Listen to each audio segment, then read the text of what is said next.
తమ్ముడు ఇదే విశాఖ వేదికగా మత్స్యకారులను పట్టుకుని తోలు తీస్తాను, తోకలు కట్ చేస్తానని మాట్లాడాడు.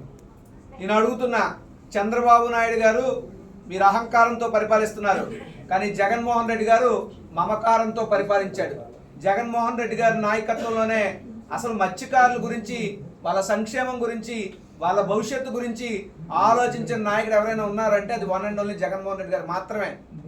ఆ జగన్మోహన్ రెడ్డి గారు అధికారంలో ఉండబట్టే ఇప్పుడు బంగ్లాదేశ్లో చిక్కుకుపోయి 2 నెలలు అవుతుంటే కనీసం ఈ ప్రభుత్వం స్పందించట్లేదు. బంగ్లాదేశ్ మన శత్రు దేశం కాదు, కానీ పాకిస్తాన్ మన శత్రు దేశం అయినప్పటికీ ఆ రోజు జగన్మోహన్ రెడ్డి గారి యొక్క కష్టం ప్రతిఫలంతోనే మత్స్యకార సోదరులందరినీ వెనక్కి తీసుకొస్తే తర్వాత దాని మీద సినిమా రిలీజ్ అయితే క్రెడిట్ చోరీ, కష్టం జగన్మోహన్ రెడ్డి గారిది, క్రెడిట్ మాత్రం కూటమి ప్రభుత్వాన్ని అన్నట్టు ఆ సినిమా తాలూకా ఇది కూడా వాళ్ళే కొట్టేసే ప్రయత్నం చేశారు. ఇప్పుడు మీరు కదా అధికారంలో ఉన్నారు, సినిమాలు మళ్ళీ కావాలంటే ఇంకో ఒకటో రెండో తీస్తారు. మీ దమ్ము, మీ సత్తా, మీ చావ, మీ ధైర్యం, మీ పట్టుదల, మీ పరిపాలన ఉంటే కమాన్ తీసుకురావాలి. అంతే తప్ప మత్స్యకారులతోనేమో 6 నెలలకు రిలీజ్ అవుతారు, సంవత్సరానికి రిలీజ్ అవుతారని చెప్పడం అనేటువంటిది చాలా దుర్మార్గం. ఇంకొకటి, ఈ రాష్ట్రంలో పరిపాలన పూర్తిగా గాడి తప్పింది. రైతులు మనకెంత ముఖ్యమో, రైతు అనేవాడు నేల మీద వ్యవసాయం చేస్తే మత్స్యకారుడు నీటి మీద సాహసం చేస్తాడు. ఇద్దరు దృష్టిలో వేరువేరు కాదు, ఇద్దరు సమానమే నా వరకు. వాళ్ళు ప్రాణాల పరంగా పెట్టి వేటకు వెళ్తారో తిరిగి వస్తారో కూడా తెలీదు.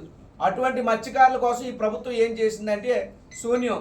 ఓ పక్క భూమి మీద నేల మీద పంటే పంటలకు ఎలాగ దిక్కు దివానం లేదు, కనీసం నీటి మీదకి వెళ్ళే మత్స్యకారుల విషయంలో కూడా ఇంత నిర్లక్ష్యంగా ఎందుకు వ్యవహరిస్తున్నారని చెప్పి నేను అడుగుతున్నా. ఉదాహరణకి ఓ మామిడి కానీ, ఒక మిర్చి కానీ, లేదా ఒక చిరి కానీ, ఒక బత్తాయి కానీ, ఒక అరటి కానీ, ఒక వరి కానీ, ఏ దానికి కూడా గిట్టుబాటు ధర లేదు, ఉచిత పంటల బీమా లేదు, ఏ రకంగా లేదు. అలాగే ఏకవరంగం కూడా నాశనం అయింది, పొగాకు పంటలు నాశనం అవుతున్నాయి. పోనీ మీరు ఏం చేయట్లేదు. సముద్రం మీద వేటకెళ్ళినటువంటి మత్స్యకారులు దురదృష్టవశాత్తు వాతావరణ ఇబ్బందుల వల్ల అటుపక్క చిక్కుకుంటే కనీసం మరి విశ్వగురు భారతదేశం అంటే ఏంటి? మరి ఉన్నటువంటి కేంద్రంలో ఉన్నటువంటి డబుల్ ఇంజిన్ సర్కార్ ఎందుకు? ఇక్కడ కేంద్ర ప్రభుత్వంతో కూడిన అధికారం ఎందుకు ఇవ్వాలి? ఇచ్చినప్పుడు మీరు ఏం చేస్తున్నారు? దీని మీద ఎందుకు మాట్లాడరు? బహిరంగంగా మీరు వచ్చి మాట్లాడండి, మీకున్నటువంటి టర్మ్స్ ఉపయోగించండి.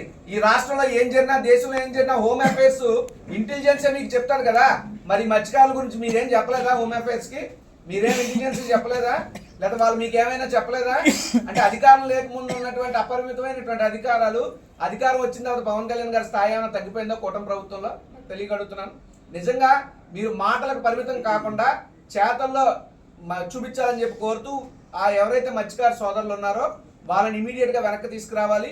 తీసుకొచ్చే లోపు ఖచ్చితంగా పెద్దలు వాసుపల్లి గణేష్ కుమార్ గారు డిమాండ్ చేసినట్టు వాళ్ళ కుటుంబాన్ని ఆదుకోవడానికి ఇమీడియట్ గా డబ్బులు రిలీజ్ చేయాలని చెప్పి కూడా ఈ యొక్క ప్రభుత్వాన్ని మేము కోరుతా ఉన్నాం. 5 lakhs వాళ్ళేమో కాకినాడ వాళ్ళకి అక్కడ ఆ యొక్క పెట్రోలియం దీని వల్ల లాస్ అయిపోయిన మత్స్యకారులకి డబ్బులు రిలీజ్ చేయాలి. అది ఎవరు ఇవ్వాలి? గుజరాత్ పెట్రోలియం కెమికల్స్ వాళ్ళు ఇవ్వాలి. కనీసం వాళ్ళతో ఒక మాట కూడా వదిలేకుండా కొన్ని సంవత్సరాలుగా ఆ మత్స్యకారులను ఆదుకోలేకపోతే చంద్రబాబు నాయుడు, జగన్మోహన్ రెడ్డి గారు వచ్చిన వెంటనే ఆన్ స్పాట్ 77 కోట్లు రిలీజ్ చేశారన్నమాట మత్స్యకారులకి అక్కడ కాకినాడలో. See that greatness. ఆ తర్వాత ఆ డిపార్ట్మెంట్ చర్చించి 77 కోట్లు రప్పించారు గవర్నమెంట్ కి. అది అలాగే ఓఎన్జీసీతో సేమ్. ఓఎన్జీసీ ఇవ్వలేకపోతే ముందు జగన్మోహన్ రెడ్డి గారు అమౌంట్స్ రిలీజ్ చేశారు 300 కోట్ల రూపాయలు. దెన్ లేటర్ ఆన్ ఓఎన్జీసీతో మాటలు చర్చలు జరిపించి that amount has been added to the budget of the AP budget. ఇది అంటే ఒకసారి మనం ఆలోచన చేసుకోవాలి. ఇవన్నీ సార్ మొన్న కార్యకర్తలు కానీ మేము కానీ అది మీకు కూడా అది వర్తిస్తుందేమో అని నేను అనుకుంటాను. మీరు కూడా పబ్లిసిటీ ఏం కనపడట్లేదు, చేస్తున్నారు, బయటికి ఏం రావట్లేదు. ఎందువల్ల? బాగా వర్తిస్తుందిలేండి, ఎందుకంటే అది ఫెయిల్యూర్కి మాకు ఫస్ట్ స్టెప్ అదే. But now we have opened our eyes. Jaganmohan Reddy గారు కూడా హిమ్సెల్ఫ్ హస్ సెడ్ దట్. ఎందుకంటే మాకే కొన్ని చేసిన విషయాలు మాకు తెలియలేదన్నమాట. మేము గవర్నమెంట్లో పడిపోయాం.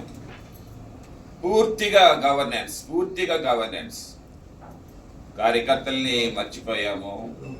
ఏం జరుగుతా ఉందా అనేది మాకు కూడా it was not come in the right time.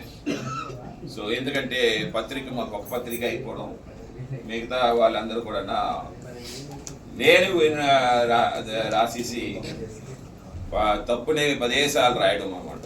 So what for example 17 medical colleges in the government నాకే తెలియదు. As an MLA I have to accept it.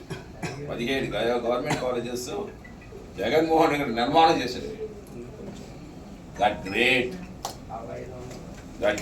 Jaganmohan Reddy కూడా ఓవర్కమ్ అవుతున్నాం.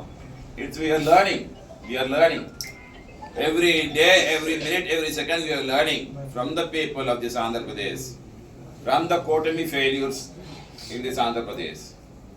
నెక్స్ట్ మళ్ళీ జగన్మోహన్ రెడ్డి గారు వస్తే ఇంకో 40 సంవత్సరాలు అతనే సీఎం అయిపోతారు. ప్రజలు తెలుసుకున్నారు. ఇప్పుడు మేము కూడా తెలుసుకున్నాం మా మిస్టేక్స్. ప్రజలు మిస్టేక్స్ చేశారు, మేము మిస్టేక్స్ చేస్తాం.